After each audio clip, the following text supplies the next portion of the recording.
the drone this only 2 days ago to show you how they're crossing borders to come into the Democratic Republic of Congo. With this, what can you do? What country will sit back and just basically watch how the enemy comes in and just basically does the killing and butchering and looting and then let them go because some reason there is a ceasefire in place? It don't work that way. The Congo cannot sit by and watch the enemy come and take and kill and rape and just run away. It doesn't work that way. This is why we can see movement as the Wazalendo who are actually standing, and this is basically a group of people who have had enough of the violations, and they're saying we have to stand up for our country and fight. And they're fighting for the Democratic Republic of Congo. They're taking a stand that no one else is.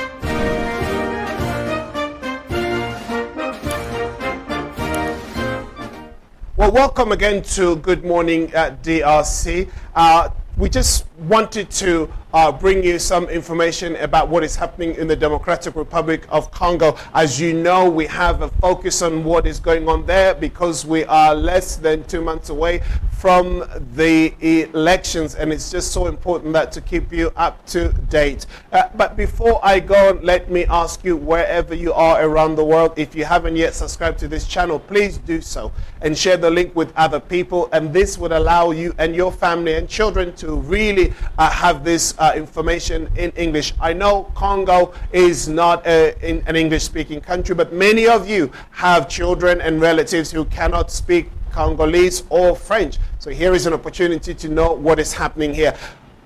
Today, I wanted to touch on what has become, if you like, a concern, has been a concern, but now it is even more apparent as to what Rwanda is doing in aggressing the Democratic Republic of Congo. We know and understand that whenever the president appeared somewhere in order to talk about the trouble and the issues of the eastern part of Congo, a lot of people are arguing, well, why is the president complaining about this so and so? Why is he talking about it? What evidence does he have to support the fact that Rwanda is behind the M23? But just in the last 2 days, we have actually seen an influx of military personnel that are basically crossing borders. As you can see on the screen, they are actually crossing from Rwanda into the DRC in order to give support to the M23. What would you say if this is not an aggression? Because in one of the videos, if you haven't seen them, please do check it out. I did mention the fact that Rwanda is fighting a proxy war with the DRC. They're hiding behind the M23, but yet they don't want to admit that. At the United Nations Security Council, these points have been raised, and the President Felix Tshisekedi made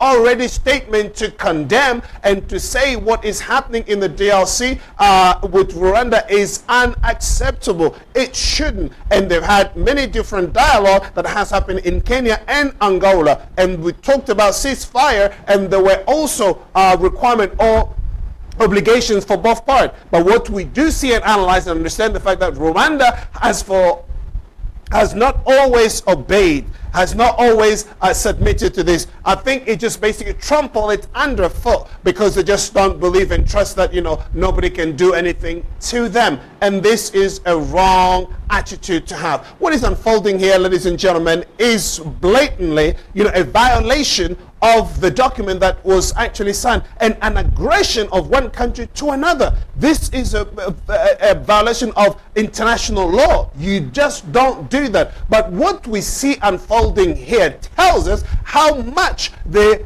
external world or the international community sit back and relax and let Rwanda do what it does. And if Congo wants to raise a stand up to fight against its country, then people will call shots from left and right to say, calm things down, don't do this and don't do that. It doesn't work that. That's a double standard that the United Nations is actually holding, or the international community. They've known for a long time, because there are documents that demonstrate that the aggression is coming from Rwanda into the DRC. Why don't they do anything about this? Nothing has been done since then. But look what is unfolding right now. Because they've been cornered on every part, they have no way to move. Now it is evident they're not hiding anymore. They're crossing borders. You can see the images by the drone this only 2 days ago to to show you how they're crossing borders to come into the Democratic Republic of Congo. With this, what can you do? What country will sit back and just basically watch how the enemy comes in and just basically does the killing and butchering and looting and then let them go because some reason there is a ceasefire in place?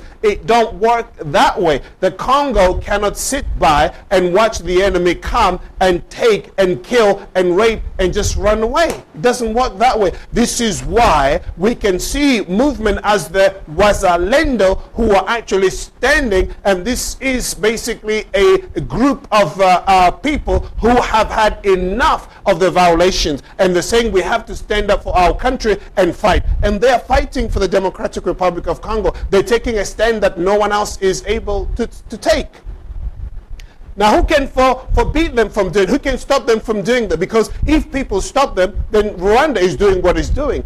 And they're actually killing. They're actually taking positions that they're not supposed to move from. And this is actually escalating right now. And I can just see in the days coming, unless this situation does change, then that would mean that, there will be an affront, there will be a war that will actually take place between the two. I don't really think that, this is what the DRC want. But if this is the way the M23 is going, then obviously this is what will unfold. Because we have to stand, we have to fight, we have to defend our nations. This is true on every side, and in every action that we do take, we have to defend our integrity, our territorial integrity, our sovereignty, without letting anybody else come in and just basically step in and walk on us. It doesn't happen that way. It shouldn't be allowed to happen. So here we have a proof that Rwanda is actually aggressing the DRC. Now I will wait and to see what will unfold in the in the Security Council, now that we have this footage showing what is happening right now. Ladies and gentlemen, let us not hide anymore. We can't put or dig our head in the sand,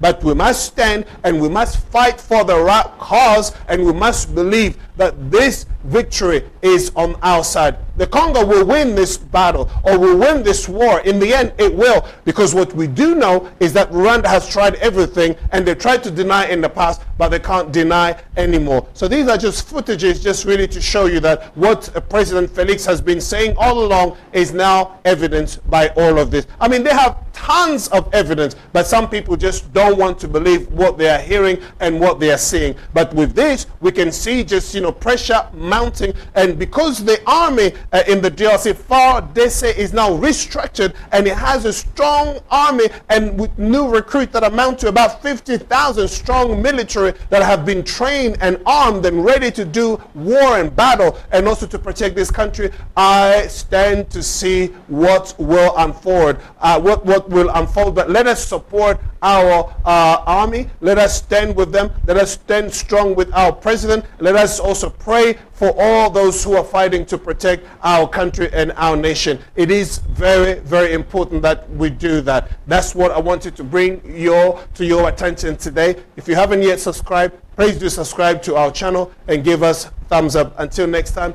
take care of yourselves. Bye-bye for now.